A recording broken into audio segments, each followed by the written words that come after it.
Hi Carroll County, Coach Matt back again to give you a workout, also to give you some movement advice. This week we're going to be concentrating on how we put things overhead safely, how we do a press from the shoulder to up overhead.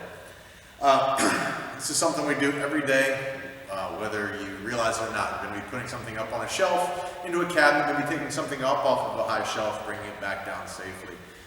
Building strength in this way or in that movement pattern is going to help you out for the rest of your life. So let's make sure we know how to do it safely, so that way our shoulders are happy for as long as we want to use them, right?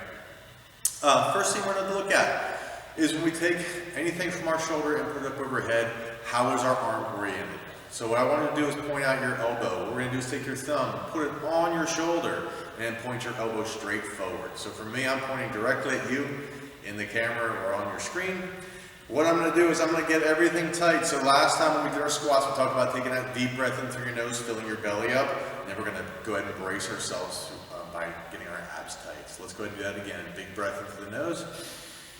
Now I'm going to ask you to squeeze your legs and squeeze your rear end, and I want you to push your hands slowly straight up into the air. When you get to the top, you can breathe if you need to. Keep your arm up for me, please, though. I want to see where your arm is in space. Right now, my arm is pretty close to being in line with my ear. If your shoulders are tight, sometimes they end up slightly in front of us. We want to fight for trying to get closer to your ear. A lot of times, as we get older, maybe we're stuck behind a desk or tighten up for whatever reason, those shoulders might not let you get all the way back there. If you feel resistance, just stay right where you're at, no big deal. What I do want you to do is if you stop and your arms are out here like this, before you start forcing them back, I don't want you to arch your back to get your arms there. So make sure you keep your belly tight and try and get them back a little further. Don't force anything. This is just the first time you're going to try it. So we need to see where you're at with your shoulder mobility. So that's just a little thing that you can do to see how you're improving, or maybe if you do need to improve. Again, if you feel any kind of discomfort, just stop with wherever you're at, and that'll be your safe zone there. But if you are tight and you feel like you need to stretch it out, then let's go ahead and try and get some more mobility through that joint. And we'll have some other helpful tips here along the way to get you there. A couple of things that you might be able to use for a shoulder press. Pretty simple. We have a dumbbell. This is for a one-arm option, going up and overhead. If you have a barbell, great. If you don't worry about it. A lot of times we start people out with what we call it, this is our PVC pipe. Most of you have a broom at home. Feel free to take the broom or the stick of the broom, and you can do the press that way as well. We'll go over the two hands here with the bar here in a second. One other option you may have around is a resistance band. It doesn't have to be a loop like this. It can just be a strap. Sometimes you have that. What I'm going to do for this resistance band is actually step into the loop, and then I'm going to hold it up over my shoulder like this. I'll be able to press up, give myself a little resistance. But in general, we're just looking for mobility. And once we have the mobility there, then we're going to go ahead and move through space with a little bit of resistance. Okay? So, with one arm, if you have one dumbbell, you can do this movement, right? If you don't have a dumbbell, you might have a bottle of water, you might have a soup can, any other kind of canned good that add a little bit of weight to your hand, okay? Once we're in this position, I want you to take a look again. Before we had that thumb on your shoulder, now we're going to do the same thing. We're going to have thumb pointed back toward the shoulder. If it is a dumbbell, maybe the back head of the dumbbell on your shoulder. Again, elbows pointed in the direction that I'm facing, so facing forward. My pinky is forward as well. So I want to make sure that all these points stay the same as I press straight up to the ceiling. As you get closer to the ceiling, if your shoulder isn't loose, you might arch that back. So let's go ahead and pull those ribs down, get those abs engaged, and press that weight to the ceiling.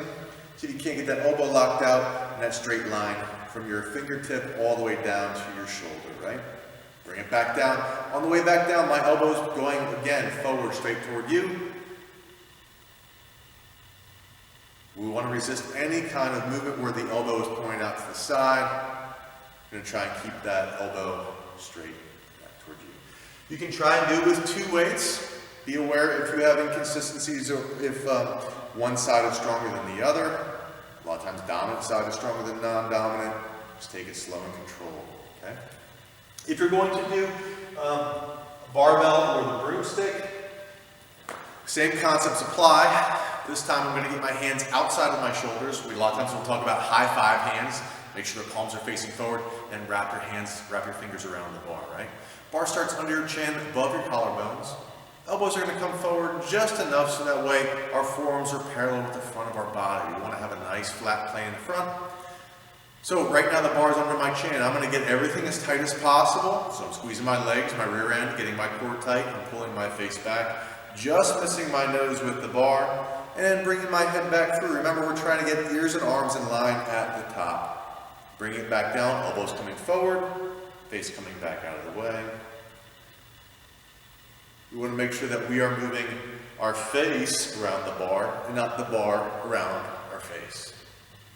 Cool? So, whatever you have on hand, we're going to use that for the workout today. Workout today is 4 movements. Again, we're looking for 30 seconds at each movement.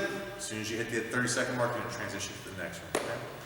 We're going to start out with a shoulder press. If you only have one object to press up and down, then I just want you to do 15 seconds with one arm, then switch to the other side, do a couple reps on it, and then at the end of that 30 seconds, we're going to go to the next movement, which is a Russian twist. Typically, we start by sitting on the ground and getting our feet off of the floor. With the Russian twist, you can add a little bit of weight to this. I'm going to hold it in front of me. My feet are off the ground. I'm balancing myself on my rear end. I'm going to tap from one side to the other.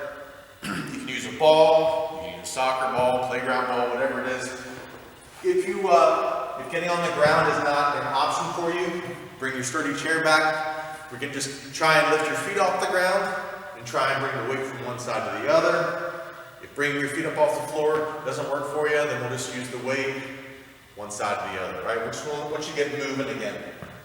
After that, we're going to go to push-ups. Plenty of ways to do our push-ups. Last week we talked about some of our planks using a chair. You're welcome to use countertop as well. Any height that you need to make this thing happen. Either way, though, we're going to go ahead and get into our plank position, lower ourselves to the object, and back up again. If you're going to be doing this on the floor, you're welcome to go toes on the ground or do knees on the ground.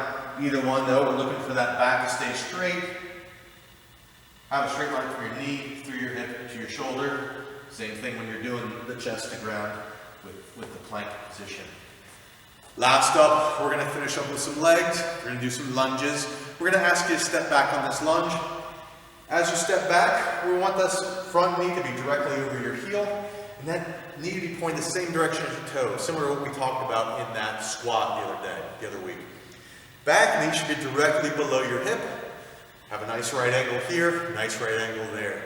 Stand it back up. We're going to go and switch to the other side. If you have trouble getting all the way to the ground, feel free to just go as far as you can, still looking to get that right angle on both sides. If you feel like you're not steady, feel free to do this in a doorway. You can hold on to the door jamb, step back, bring yourself back up again, okay? Find what works for you and try and get as close to doing these movements as possible. If you have any questions or scaling concerns, modifying concerns, comment below this video and we will do our best to get an answer to you as soon as we can, all right? Thanks for watching, and hopefully you have a great workout. We're looking to do 30 seconds in each one of these movements. We'll have the notes posted with this video. Have fun, stay healthy, Carroll County. We'll see you next time. Thanks.